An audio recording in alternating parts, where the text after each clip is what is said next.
If you truly believe that God is behind everything, why do you get mad at people? Think about this for a moment. For those of you, especially if you claim to love God,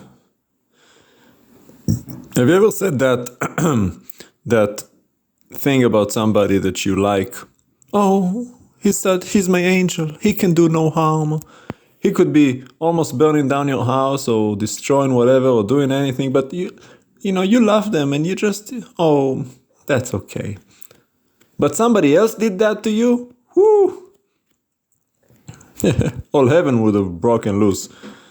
See, I remember talking to a friend that went through the McDonald's drive-thru, and there's one drive-thru that he likes with the people that he like at the McDonald's, and he got a coffee and they didn't put the lid right and the coffee spilled a little bit.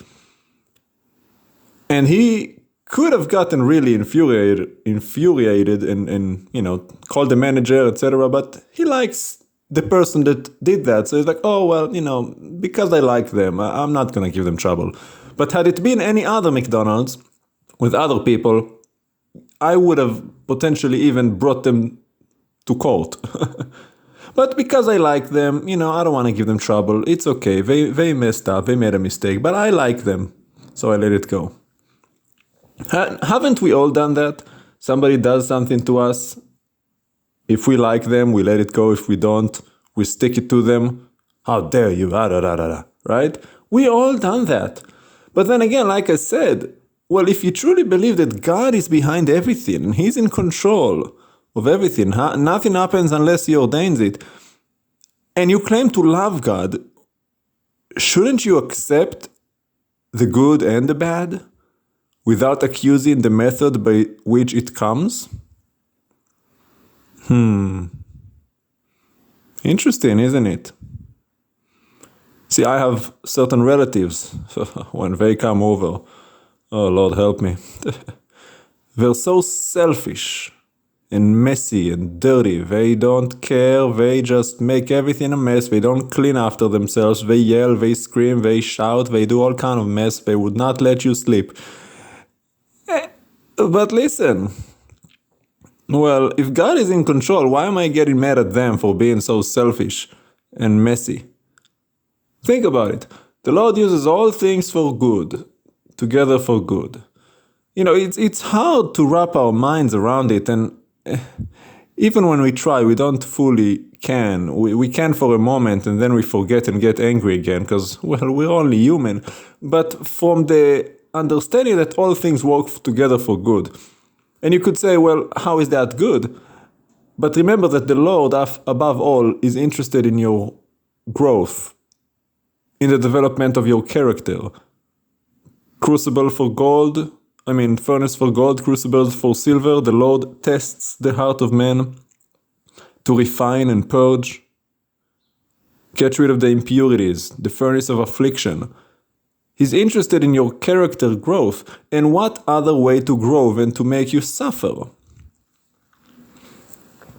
Suffering brings growth. You don't grow on the mountaintop, you grow in the valleys, struggling, suffering, being humiliated, humbled, under stress. So instead of being upset at those people who offend and attack and do things, well, realize it's God doing that to you through them. Because obviously God is in control. And if you love God, well, why would you get mad at them? It's like, oh, well, and David got that. David got that when they were walking with his troops and this guy was yelling on the sideline and cursing, throwing rocks, and they said, should we kill him? And he goes, no. If Adonai wanted him to curse me out and throw stones at me, why would I do anything to him? Iyov got it. Job, should we accept God for the good and not the bad? The people who truly love the Lord, they get this. It doesn't mean we're perfect at executing this, but we get this. And I'm looking now at all these people blaming the mayor of LA and the governor of California and everybody else for the fires. And listen, maybe so, but at the end of the day, what do they have to do with it? They're no bigger than Pharaoh, whose heart was hardened. They have no control. The Lord wanted to punish and judge those godless people for their mocking him, their maligning him, their godless ways of living. And he used those people. So what? You're gonna now martyrdom and well, yeah, they're godless too. So what? They're not any more guilty than the people living in those homes, mocking the Lord, living their godless lives, supporting LGBTQ and all kind of other mess. Crazy leftists, liberals, abortionists. Why are you gonna blame the governor for? The mayor for? What could they have done? If the Lord, unless the Lord builds a house, the builders build in vain. If God wants to pass judgment, there's nothing you can do. Do you think Pharaoh did not want to let Israel go?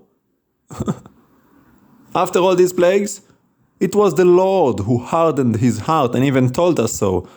No, I'm not gonna let him off the hook that easy. I'm gonna harden his heart so that he does not let you go, so that I will judge him even further, him and his gods. The Lord is dangerous, and he is in control, and nobody can tell him what to do. He does whatever he pleases. So you gotta be very careful. See, we often talk about love your neighbor as yourself. Well, what does that mean? Another perspective might be, well, like I said, if somebody that you love bothers you, you're not gonna get as mad as if it was someone you don't like or love. Love your neighbor as yourself. Well, the Lord uses everyone. We're all in this crucible together, to each his own, to be purged and made perfected. So, well, you love your neighbor as yourself. You realize your neighbor has done something to you. Instead of getting mad, well, just rejoice. Papa is using them to help you grow, to help you endure, to help you suffer, to help you develop tolerance. It's all a blessing. The suffering is a blessing when it's done for righteousness' sake. If you've done something, they come after you, well, that's on you. But suffering for righteousness' sake, you don't do anything, it just happens to you. Well, there you go. The Lord is molding you, refining you. Rejoice. Don't blame the people. Rejoice. Well, God is giving you an opportunity to grow.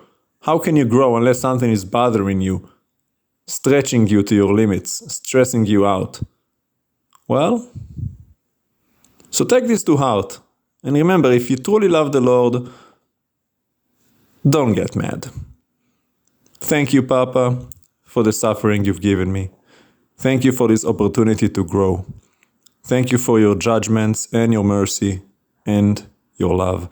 Remember, this fire happened in LA, all this damage, yet miraculously, very few people died. This was what you would call as a pre-judgment. Not a judgment to kill you, but a judgment to turn you. It was like, be careful, Hollywood. You're treading on thin water. I did hear they maligned and mocked God in that Hollywood sermon, whatever, Golden Globe, I don't know. I'm not into that stuff, but I heard they were mocking him, making all kind of jokes, and not soon after, this fire came about. As if God is saying, be careful. I'm giving you mercy, but you're pushing it. The mayor could have done nothing to stop it. If the Lord wants to judge you, you're not going to be able to escape.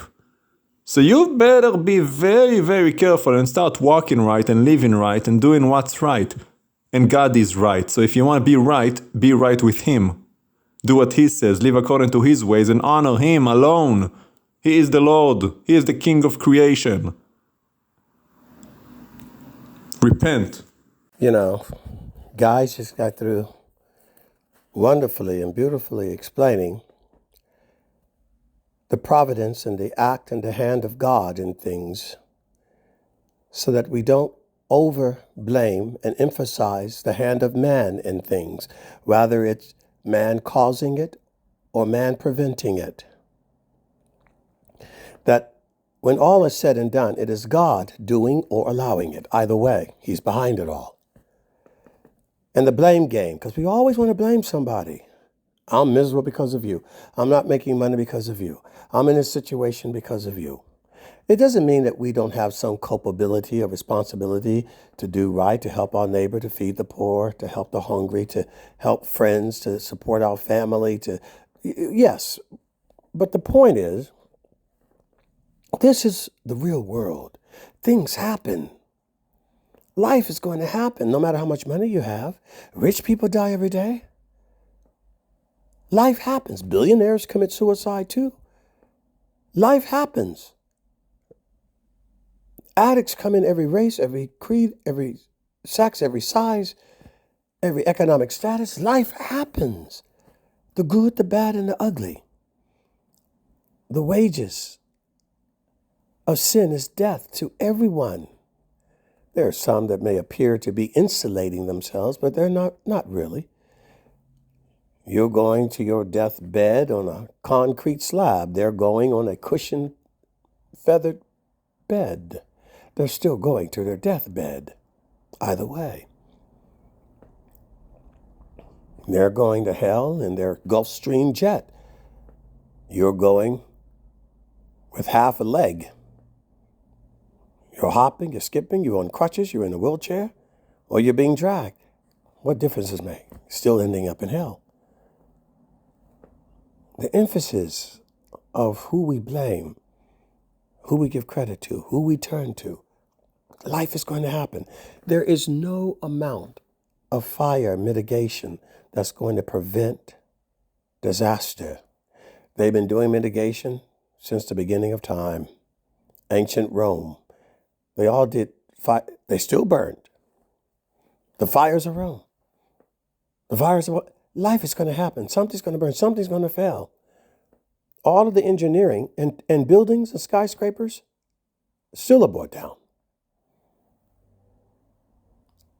All of the asphalt, there's still sinkholes. All of the security, VPNs and Nord wires and protections, you're still hacked. They tell you to buy, but they're hacking, they're still hacking.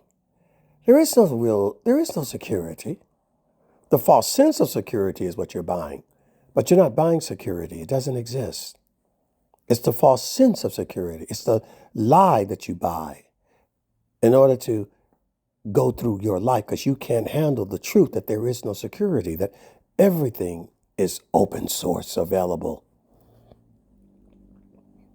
And you're just like a rat running off into the bridge and drowning itself. So you lie to yourself and say, there is no water. I'm jumping off into a meadow of flowers and fields and weeds and bugs and bees. I'm not actually falling off in the ocean. And you buy the lie to tell you there's no ocean there. There's no cliff there. There's no danger there. Yes, there is. Oh, you got a gated community? So what? You got a guard at the gate? So what? You got Secret Service around you? So what? False sense of security to make you think you're safe. Nobody is safe. Presidents, kings, queens, prime ministers, everybody's been killed with security details. Famous people, artists, houses are broken into all the time. Famous people are killed all the time. You're not safe. But you buy the lie to make you feel that, and you waste all of that money and false security, false gods, false idols. It is the Lord alone, not the Iron Dome. Republican or Democrat, nobody can keep you safe. Border guards, National Guard, nobody can keep you safe. You know how many armies have been routed? Plenty. Nobody can keep you safe. There's no amount of pills that you can take that prevent death coming in your body. There's no amount of chemotherapy or experimental therapy. This psychedelic, this plant, this flower, this hallucinogen. Buy the lie. Go ahead. If the Lord does not build the house is not going to be built. If he wants it torn down, it will be torn down. If he wants it broken, it will be broken. We suffer, endure hardness. Life is going to happen. Guy was making something he doesn't normally make. His first time making it. He made a mess. And instead of getting frustrated, as sometimes he does, as we all do, don't we? He said, why am I getting frustrated? It's not like I know what I'm doing. It's my first time doing it. I'm just going to enjoy it. And flour is flying, and butter is flying, and things are flying, and potatoes are flying, and touching this and this, like an old Russian grandma in the kitchen. And he just, why be frustrated? I don't know what I'm doing. I'm trying to learn how to do it. I'm making a mess. I'm just going to keep going and enjoy the process. I've got flour on my nose and potato underneath my eyelid. And yeah. But somehow or another, in all of that mess and all of that chaos, something came out different, but wonderful, delicious, and beautiful, and gave everyone joy. Made a mess. The dishes are piled up, flowers on the place, but the food on the plate.